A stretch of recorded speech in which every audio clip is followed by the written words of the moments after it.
Losers Queue is stopping you from ranking up to your full potential, and in this video I'll teach you how to beat it and make sure that you can climb to the top.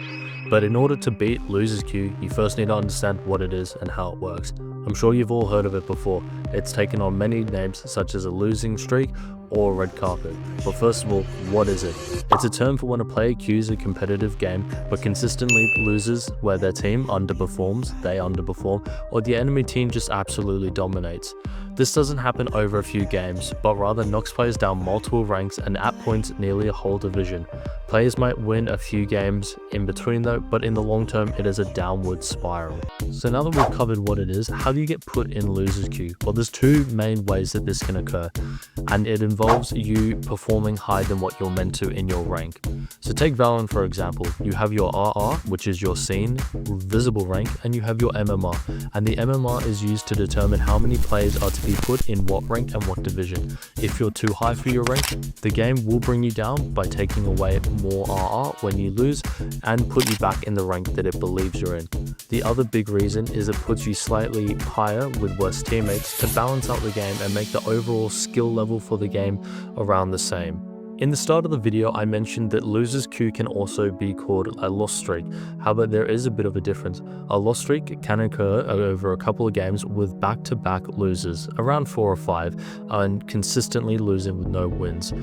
Losers Queue is where a player will lose most of their games, but will have a couple of wins, and the trends look something like this, being 3 losses, 1 win, 2 losses, 2 wins, and 4 losses, where the players will possibly derank an entire division, and for the most part it's a downward spiral rather than 5 or 4 consecutive straight losses. After people have experienced this downward trend from Losers Queue, they've always gone onto the internet to see if anyone else is feeling the same. However, this has always sparked a debate whether Losers Queue is actually real or not. The term has been deemed a coping strat by those who don't play as much competitive, or those in the higher ranks who haven't experienced it as badly as those in the mid to low ranks of the game. Reddit has called this an EOMM, an engagement optimized matchmaking designed by NetEase to make players more hooked on the game, giving them a fair amount of losses so they feel the need to rank back up and stay on the game for longer. The problem with this argument is that every game with a rank system has this, and it's been designed to receive engagement and to keep players hooked for as long as possible. When you look at Riot Games, with the creators of League of Legends and Valorant, they have dedicated thousands of dollars into R&D to keep players hooked on their game, and rightly so. They want their product to thrive. So it's very unfair to say that this is a Marvel Rivals exclusive competitive queue matchmaking system. So now that we've established that Losers Queue is very real, it's quite easy to blame it for the reason why you're losing your games and deranking. However, at points it can be due to your bad performance. Each role has a designated way of showing if they're performing or not, and we'll take that as the roles granted, with ability usage for each hero being different, and the effectiveness of them depends on how they perform in game and is a more micro subsection that will need its own video to dissect. However, if you're consistently performing in your games with your respective hero and your teammates are underperforming, then it's most likely you're in Losers Queue.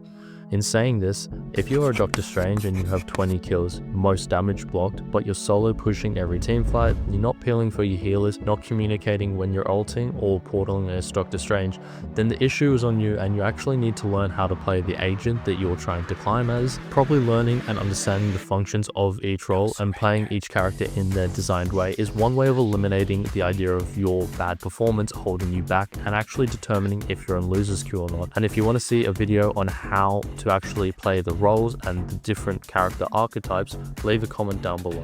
So we've established that you are in Losers Queue and that you are actually performing in your role. But how do you get out of it? Losers Queue and getting out of it is not an easy task. At this point you would have dropped multiple ranks and you would definitely be feeling discouraged.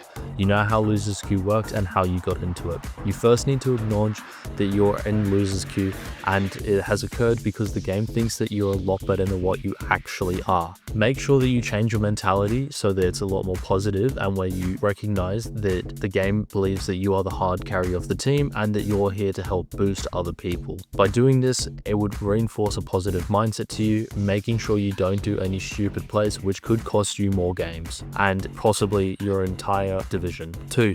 You should try playing with someone who is around your rank or a little bit higher. This will put the skill level to around the same as what your duo is, and it will bring you back up to the more experienced lobbies where you'll probably get a lot more confident players in their respective roles, and you wouldn't have the burden of trying to carry lower players a lot more. And that way too, the game would put you together, so the skill level would go back to normal. And 3, if no one else is on or you can't find anyone else and your mindset is bad, get off for a few hours or a day. You can't do anything. Don't try and win back everything that you've lost. You could lose more, and it's not worth it to destroying your mental even more and falling back down. If you've lasted for this long in the video, please subscribe and like the video. Head over to my channel to check out other Marvel Rivals related content. Comment below what has been your worst Marvel Rivals experience. See you later, boys.